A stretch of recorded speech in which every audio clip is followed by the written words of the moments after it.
ఈరోజు స్వయంగా తెలుగుదేశం పార్టీ నాయకులే నకిలీ మద్యాన్ని తయారు చేసి ప్రజల ఆరోగ్యంతో ఏ విధంగా చెలగాటాడుతున్నారో మీరు చూశారు. అందుకే దీని మీద కూడా పెద్ద ఎత్తున ఉద్యమం చేయాలన్న ఆలోచనతోనే ఈరోజు 13వ తారీఖున మరి గజబన్నారం ఎక్సైజ్ ఆఫీస్ ముందు మా మహిళా కార్యకర్తలు మా నాయకులందరూ కూడా వెళ్ళి ధర్నా కార్యక్రమం చేపట్టి ఒక మెమరాండం ఇస్తాము.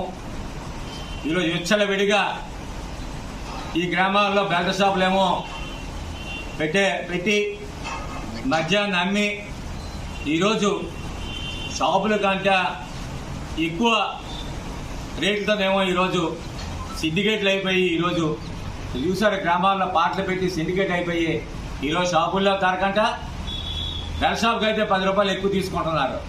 మరి ఈ 10 రూపాయలు ఎవరి జోబుల్లోకి వెళ్తుందో ఒకసారి ఆలోచన చేయండి. ఈరోజు నాయకుల జోబుల్లోకి ఏమి 10 రూపాయల కమిషన్ కూడా వెళ్ళే పరిస్థితి ఉంది. ఈరోజు పాప కాలు ఏం చేస్తారు? నాయకులకి ఇవ్వాలి, అధికారులకు ఇవ్వాలి. ఈరోజు పండగ వస్తే ఇందాక చెప్పినట్టేమో ఆ పండగకి డబ్బులు ఇవ్వాలి. అందుకే విచ్చలవిడిగా ధరలేమో రేట్లు పెట్టి అమ్ముకునే పరిస్థితి ఈరోజు కనిపిస్తుంది.